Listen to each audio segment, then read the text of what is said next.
హరి ఓం శ్రీ గురుభ్యో నమః. హరి ఓం. వాక్య విభూతి అనే శీర్షికలో భగవాన్ శ్రీ సత్యసాయిబాబా వారి ఉపదేశం తెలుసుకుందాం. సాధనలో నీవు.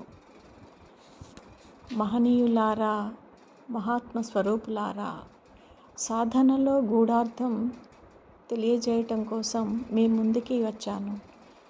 సాత్వికాహారం తీసుకుంటూ శుద్ధత్వంలోకి ప్రవేశించిన నీవు చేసే కర్మలలో కూడా ఈ శుద్ధత్వాన్నే ఆపాదించుకోవాలి. నీ నుంచి ఎదుటివాడికి ఉత్తమ కర్మలనే అందించగలగాలి. నిన్ను నీవు వీలైనంత ఎక్కువగా ధ్యాన మార్గంలోకి మళ్లించుకోవాలి.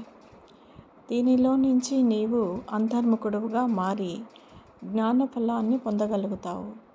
ఈ ఫలాన్ని నలుగురికి పంచే స్థితిలో నీవు కర్తగా మారాలి. ఈ స్థితిని నీవు కొనసాగించాలంటే నీకు గురు సన్నిధి నిరంతర తైలధారలా అందాలి.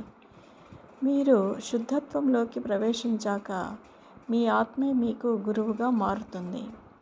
ఈ గురువును అనుసరిస్తూ నీవు ఎప్పటికప్పుడు జాగరూకుడవై నిన్ను నీవు తట్టి లేపుకో.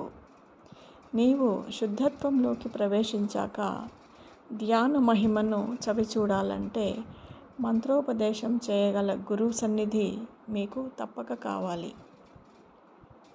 అది మీకు చుక్కానిలా ఉపయోగపడుతూ మిమ్మల్ని ముందుకు నడిపించగలుగుతుంది.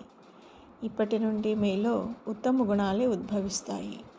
దానిలో నుంచి ఉత్తమ కర్మలు, వీటి నుంచి జ్ఞానము, దీని నుంచి విజ్ఞానంలోకి ప్రవేశించగలుగుతారు.